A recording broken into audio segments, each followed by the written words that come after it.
Hello friends, welcome back to my channel. कैसे हो आप सब फ्रेंड्स? आज का जो टॉपिक होगा वो हमारा वेस्टर्न पॉलिटिकल थिंकर्स है और हम एरिस्टोटल कर रहे थे। तो एरिस्टोटल की थ्योरी ऑफ जस्टिस और उनके इस थ्योरी ऑफ जस्टिस का मैंने वीडियो डाल दिया है, ठीक है। और आज का जो उनका वीडियो होगा उनके उससे पहले मैंने उनकी दास और परिवार पे भी उनकी वीडियो मैंने अपलोड कर दी यूट्यूब पे।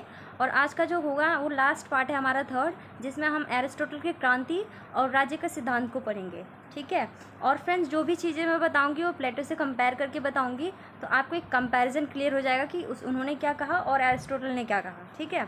और आपको वीडियो अच्छे लगे तो प्लीज़ अपने फ्रेंड्स में शेयर कीजिए। स्टार्ट करते हैं। सबसे पहले देखो, एरिस्टोटल के संदर्भ में अगर हम क्रांति को समझे कि क्रांति क्या है, तो देखो यहाँ पे क्या है क्रांति। उनके अनुसार क्रांति का अर्थ क्या है? संगठन में परिवर्तन, ठीक है फ्रेंड। शासन में परिवर्तन, एक परिवर्तन चाहे वह छोटा हो या बड़ा। इनके अनुसार क्रांति का मूल कारण क्या है? धनी वर्ग का विषमता की स्थिति और गरीब द्वारा समानता की आकांक्षा करना। फ्रेंड्स, इन्होंने क्या कहा कि जो सबसे बड़ा क्रांति का जो सबसे मूल कारण है वो क्या बताया इन्होंने?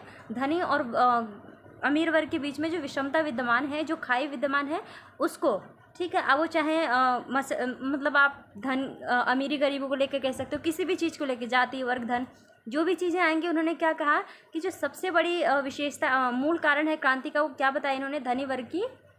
धनी वर्ग और अमीर वर्ग के बीच में विद्यमान जो विषमता है वो।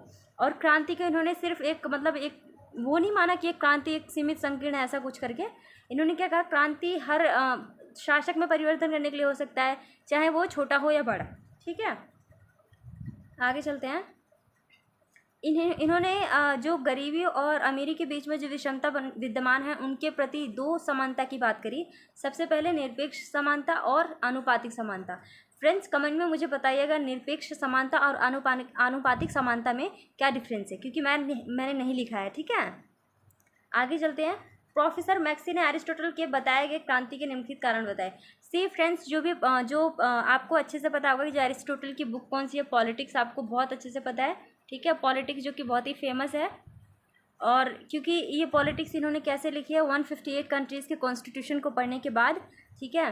तो ये सारी बातें पॉलिटिक्स में लिखी हुई है, जिसको बताने का जरिया कोई बन रहा है, कोई थिंकर, ठीक है। जैसे कि एरिस्टोटल ने जो ये क्रांति का विचार दिया है, इसको दिखा कौन रहा है? प्रोफेसर मैक्सी, ठीक है। प्रोफेसर मैक्सी ही इस चीज़ को एक्सप्लेन कर रहे हैं कि उन्होंने क्रांति क्या बताया, क्रांति में क्रांति के कारण क्या बताया, और आगे चल के हम क्रांति के उपाय भी पढ़ेंगे, ठीक है। तो जो प्रोफेसर मैक्सी हैं, ये क्या कहते हैं क्रांति के बारे में कि क्रांति के कारण क्या हो सकते हैं? जैसे शासकों की भ्रष्टता तथा लाभ की लालसा, ठीक है। दूसरा, सम्मान की लालसा, शासन करने वाले अयोग्य वृत्ति की लालसा। सी फ्रेंड्स, सम्मान की लालसा का मतलब यहाँ पे ये है, जो गरीब वर्ग है, ठीक है, उनको मतलब एक योग्यता ले लो, योग्यता के अनुसार उनके साथ व्यवहार करना, ठीक है। जिस व्यक्ति की जो योग्यता है उसके अनुसार उसका व्यवहार करना है, लेकिन इसका मतलब ये नहीं कि आप उसका अपमान करो, ठीक है। गरीब और धनी वर्ग के बीच में विचार समानता, ठीक है, आपको अच्छे से क्लियर है। राज्य के किसी एक अंग का, सी फ्रेंड, जैसे कि अभी देखो हमारे प्रेजेंट में देखोगे तो क्या होता है कि जैसे एक सेंटर है और स्टेट है, ठीक है। तो ये दो पावर है जो डिवाइडेड है। फ़र्क ये है कि सेंटर को थोड़े पावर ज़्यादा दिए जाते हैं कंपैरिजन टू स्टेट, ठीक है। लेकिन यहाँ पे क्या कह रहे हैं कि जो राज्य है, किसी एक शक्तिशाली के अंतर्गत जो शक्तियाँ उसकी वो सीमित हो जाती है ना, तो वो क्या होता है? क्रांति का कारण बन जाता है, क्योंकि बाकी जनता अगर उसमें भागीदारी नहीं कर रही है या अपनी सार्थकता नहीं दिखा रही है, इसका मतलब क्या है? वो कहीं ना कहीं उनके मन में घृणा कहीं ना कहीं उत्पन्न होता है, ठीक है। आगे चलो। आगे देखो, विशेष शासन प्रणाली में जो प्रोफेसर मैक्सी इन्होंने क्रांति के दो कारण बताए, जो कारण बताए वो है, इन्होंने क्या बताया? जब एक लोकप्रिय नेता द्वारा आम जनता को धनी व्यक्ति के, सी फ्रेंड्स, होता है ना कभी कभी स्पीच में, भाषण में, कोई भी जो भी मतलब बहुत फेमस लीडर है, वो अपने भाषण में कुछ कभी कभी ऐसे स्टेटमेंट दे देता है ना जो एक भड़काऊ का काम करते हैं, ठीक है। अब वो चाहे धर्म को लेके दे दो या फिर जाति वर्ग को लेके दे दो, ये क्या है?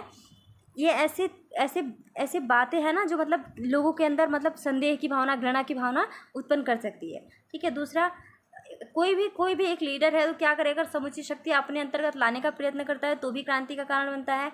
जनता के साथ अगर अन्याय हो रहा है किसी भी संदर्भ में, तो भी वो भी क्रांति का कारण बनता है। जैसे कि आप देख लो, सामाजिक संदर्भ में देखो, ठीक है, आर्थिक संदर्भ में देखो या फिर राजनीतिक संदर्भ में देखो, अगर इनमें जनता के बीच में अगर इस बात को लेकर भेदभाव है तो वो कहीं ना कहीं क्या बनेगा, जनता के बीच में क्रांति का कारण बनेगा। ठीक है, और संख्या, शासन में व्यक्तियों की सीमित संख्या। फ्रेंड्स, अगर हम शासन में लोगों की भागीदारी को सुनिश्चित नहीं करेंगे तो शासन क्या है, खोखला हो जाएगा। ठीक है, जिसमें इसमें हमें क्या करना है, व्यक्तियों की सीमित संख्या नहीं बल्कि व्यक्तियों की अनलिमिटेड संख्या को बढ़ाना है, जिसमें लोग आगे आके शासन में अपनी भागीदारी को सुनिश्चित करें। ठीक है, आगे देखो, इन्होंने राजतंत्र के विरुद्ध क्रांति के 2 कारण बताए थे। सबसे पहले क्या है, जो शासक है उनमें आपस में ही मतभेद होता है, लड़ते रहते हैं। ठीक है, मतलब आप एंशिएंट टाइम पे जो भी आप वो पढ़ोगे, सम्राट राजा जो भी उस टाइम के थे, उसमें क्या देखते नहीं थे, मतलब एक दूसरे की मतलब आपस में ही लगे हुए हैं मरने कटने के लिए। और सबसे बड़ा कारण पता है क्या, देखो भारत में जो ब्रिटिशर्स आए, ठीक है, उन्होंने भारत में ब्रिटिशर्स आए तो उन्होंने भारत की सबसे मतलब होता है ना कमज़ोर नस को पकड़ी। अब वो नस क्या थी कमज़ोर, कि भारत में जो शासक है उनमें आपसी मतभेद ही रहता है, वो आपस में ही लड़ रहे हैं। ठीक है, इसी का फ़ायदा उन्होंने उठाया था, ब्रिटिशर्स जो भारत में आके टिक गए और उन्होंने क्या डाला, फूट डालो और शासन करो की नीति, क्योंकि उन्हें अच्छे से पता है कि यहाँ के शासकों के बीच में आपस में बनती नहीं है। ठीक है, राष्ट्रीय एकता भावना की कमी है उस टाइम पे, तो यही कारण इन्होंने बताया राजतंत्र के अंतर्गत। ठीक है, प्लस शासक कुछ होते हैं, शासक आलसी होते हैं जो लग्जरियस चीज़ों में ज़्यादा रहते हैं कंपैरिजन टू किसी लोगों की भलाई करना।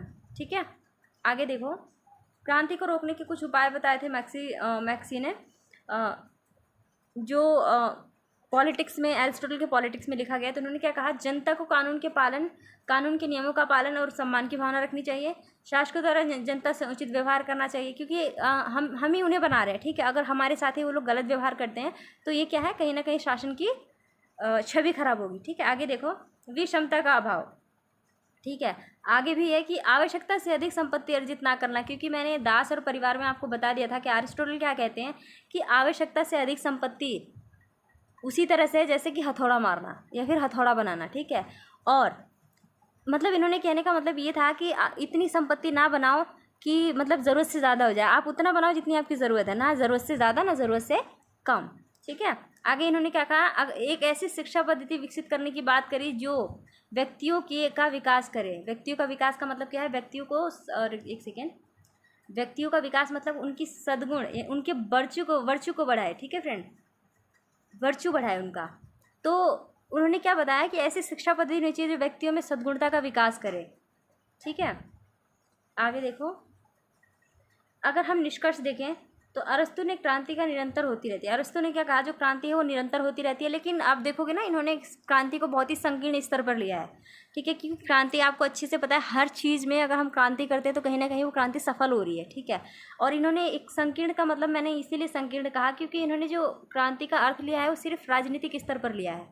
राजनीतिक स्तर पर क्या, शासन में बदलाव, सिर्फ इतने ही हिस्से पे इन्होंने क्रांति का अर्थ लिया है, जबकि क्रांति एक संकीर्ण अवस्था नहीं बल्कि बहुत ही व्यापक अवधारणा है। ठीक है, जिसमें किसी भी चीज़ को आप अपनी आकांक्षाओं को किसी भी चीज़ को मनवाने के लिए क्या करते हैं, क्रांति का उपयोग करते हैं। आज मतलब आप एंशिएंट टाइम से देखते आ रहे हैं, जो भी हमारे पॉलिटिशियन हुए, जो भी हमारे थिंकर्स हुए, वो क्या क्रांति को देख के, क्रांति कर करके आज तक हम यहाँ पहुँचे हैं। ठीक है, तो अरस्तु का सिर्फ इतना फ़र्क है कि इन्होंने संकीर्ण दृष्टि से क्रांति को देखा, जबकि क्रांति संकीर्ण नहीं बल्कि व्यापकता की अवधारणा है। ठीक है, लेकिन इन्होंने कैसी गवर्नमेंट का समर्थन किया, कॉन्स्टिट्यूशनल गवर्नमेंट का। ठीक है, संवैधानिक शासन का इन्होंने समर्थन किया। अब फ्रेंड्स आगे देखो, इनका हम राज्य का सिद्धांत पढ़ेंगे कि अरिस्टोटल राज्य के ऊपर क्या बोलते हैं। तो मैं आपको पहले प्लेटो का क्लियर करूं कि प्लेटो क्या बोलते हैं कि राज्य लोगों द्वारा बनाया जाता है। उनके अनुसार क्या है, सबसे पहले लोग हैं फिर राज्य है। ठीक है, जबकि अरिस्टोटल और उन्होंने क्या कहा, राज्य की प्रकृति क्या है, स्वाभाविक नहीं है और न ही नैतिक है, उसे लोगों ने बनाया है। ठीक है, लोगों से पहले राज्य नहीं था बल्कि लोग आए तब राज्य बना, ऐसा प्लेटो ने कहा है। जबकि अरिस्टोटल क्या बोलते हैं, जो राज्य है वो पहले से ही विद्यमान है। ठीक है, मतलब ये होता है ना कि राज्य पहले से विद्यमान है और उसे चलाने के लिए लोग आए, जनता आई। ठीक है, आगे हम इसको पढ़ेंगे एरिस्टोटल के बारे में। तो देखो एरिस्टोटल का स्टार्ट करते हैं। एक राज्य अच्छे राज्य के जीवन यापन करने के लिए नहीं बल्कि जीवन यापन, अच्छा जीवन यापन करना है तब हमें राज्य की आवश्यकता है। और एरिस्टोटल का एक बहुत फेमस कथन है, आपको पता होगा, अगर कोई व्यक्ति राज्य में नहीं रह रहा है, फिर राज्य से बाहर है, या वो राज्य से बाहर है, तो या तो ये देवता है, ठीक है, या तो वो देवता होगा। ठीक है फ्रेंड, या तो एक सेकेंड, या तो वो देवता है या पशु। ठीक है। उन्होंने क्या बताया, जो व्यक्ति राज्य या राज्य से बाहर है या तो देवता होगा या फिर पशु होगा, ऐसा एरिस्टोटल ने कहा है। ठीक है। इनके अनुसार राज्य देखो क्या है, जो राज्य है इनके द्वारा बनाया नहीं गया बल्कि विकसित किया गया है, क्योंकि इन्होंने बताया कि सबसे पहले ग्राम बना, ग्राम से परिवार। ठीक है। अब देखो मैं ये नहीं कह रही कि ग्राम से परिवार, सबसे पहले जो ये कंसेप्ट आया ना ये आया। ठीक है। तो इसमें क्या परिवार बने, परिवार के द्वारा क्या बना, ग्राम बना। ठीक है। अब परिवार बना तो परिवार कैसे, मनुष्य की प्रकृति से बना। प्रकृति का मतलब है सामाजिक। ठीक है। उनकी सामाजिक पृष्ठभूमि से क्या बनता है, परिवार। ठीक है फ्रेंड। अब परिवार मनुष्य बना, मनुष्य से फिर क्या बना, एक राज्य रूपी वृक्ष बना। ठीक है। अब जैसे मान लो ये वृक्ष है, ठीक है, जो भी है, ठीक है, ये वृक्ष है तो हम क्या है, इसके फल है। ठीक है। जो भी है ये फल है। तो ये नहीं है कि मतलब हम फल पहले आ गया, पेड़ पहले बाद में होगा, ऐसा नहीं है। पेड़ पहले आया, देन आपने पहले सीड उगाए, फिर तभी तो पेड़ आया। पहले सीड, फिर उसमें फ्लावर्स आए, देन उसके बाद वो बड़ा हुआ, तब तो फ्रूट आए। तो इसीलिए इन्होंने क्या कहा कि जो राज्य है वो मनुष्य से पहले विकसित हुआ है। ठीक है। जिसे इन्होंने एक वृक्ष का नाम दिया। आगे देखो, राज्य व्यक्ति से पहले है। अरस्तु का कहना है राज्य स्वाभाविक है रूप से परिवार और व्यक्ति से पहले विद्यमान है। इन्होंने कहा परिवार और राज्य से पहले, परिवार और ग्राम से पहले ही क्या बना, राज्य बना। ठीक है। स्वाभाविक है, नैतिक है, प्राकृतिक है। आगे देखो इन्होंने क्या कहा फ्रेंड्स, ये तो थोड़ा सा ये बड़ा कर देती हूँ मैं। ठीक है। मे भी आपको समझ नहीं आ रहा होगा, वैसे दिखाई तो देगा, इतने पे कर रही हूँ। देखो इनका कहना क्या था, अरस्तु का कहना था कि राज्य केवल एक संगठन नहीं है बल्कि संगठनों का संगठन है। फ्रेंड्स, संगठनों का संगठन कहने का मतलब ये है कि इन्होंने क्या कहा, राज्य से ऊपर और कोई संस्था नहीं है। ठीक है। राज्य से ऊपर क्या है, कोई संस्था नहीं है जो राज्य से बड़ी हो। कोई भी विशिष्ट संस्था है या फिर विशेष है तो राज्य से बड़ी नहीं है, वो राज्य से छोटी ही है। ठीक है। अब इन्होंने दूसरा क्या बताया, राज्य एक मानव शरीर के समान है जिसके पास अपने खुद के भाग हैं। फ्रेंड्स, आपको अच्छे से पता है आपके शरीर में आपके अलग अलग शरीर के पार्ट्स हैं, हाथ है, पैर है, आँख है, नाक है। ठीक है। तो उसी तरह से इन्होंने क्या बताया, राज्य के भी उसके शरीर के पार्ट्स होते हैं। ठीक है। जिस प्रकार अगर हाथ को निकालने के बाद शरीर काम नहीं करता, कोई काम नहीं कर सकते, उसी प्रकार अगर हम राज्य को हटा देते हैं तो मनुष्य जाति का कोई मतलब नहीं रह जाता। ठीक है। और हम अपने शरीर का एक भी पार्ट इधर उधर नहीं छोड़ सकते, जिस तरह से उसी तरह से राज्य भी नहीं छोड़ेगा। ठीक है। अगर राज्य नष्ट हो रहा है इसका मतलब क्या, अगर राज्य का एक पार्ट भी नष्ट हो रहा है इसका मतलब क्या, पूरा राज्य। अगर शरीर का एक पार्ट डिवाइड नष्ट हो रहा है इसका मतलब क्या, आपका पूरा शरीर किसी काम का नहीं। आगे देखो इन्होंने क्या बताया, राज्य एक आत्मनिर्भर संस्था है। ठीक है। जबकि ग्राम और परिवार आत्मनिर्भर नहीं है। इनके कहने का मतलब क्या है, राज्य के ऊपर क्या है, परिवार और ग्राम, परिवार और क्या है, ग्राम डिपेंड है। ठीक है फ्रेंड। ग्राम और परिवार क्या है, डिपेंड है, जबकि राज्य किसी के ऊपर डिपेंड नहीं करता। ठीक है। तो इन्होंने क्या बताया, राज्य से ऊपर कोई नहीं, राज्य से ही ग्राम और परिवार बनते हैं। ठीक है। और ग्राम परिवार से क्या बना है, राज्य बना है। आगे देखो, राज्य एक इकाई नहीं बल्कि सभी विभिन्नताओं के साथ लेने वाली इकाई है। फ्रेंड्स, यहाँ पे प्लेटो ने क्या कहा था कि राज्य एक इकाई है। ठीक है। अब उन्होंने राज्य एक इकाई के रूप में सिर्फ राज्य को एक इकाई माना, जबकि एरिस्टोटल क्या बोलते हैं कि राज्य इकाई के साथ विभिन्नताओं के साथ जुड़ा हुआ है। विभिन्नताओं के साथ मतलब अलग अलग धर्म, अलग अलग भाषा, अलग अलग जाति के लोग इसमें जुड़े हुए हैं। ठीक है। और इसमें व्यक्तियों की संख्या सीमित नहीं की जानी चाहिए, जिसको इन्होंने एक क्रांति का कारण भी माना था। ठीक है फ्रेंड। तो ये वीडियो जो एरिस्टोटल की जितनी भी थ्योरी थी वो ख़त्म हो गई आज। आगे मैं अगला डालूंगी थिंकर्स है, जो इग्नू की बुक है वेस्टर्न पॉलिटिकल थिंकर्स में, वो अगला मैं डालूंगी कल से। ठीक है फ्रेंड्स। और अगर कोई क्वेरी हो इससे रिलेटेड तो आप मुझे कमेंट में बताइए।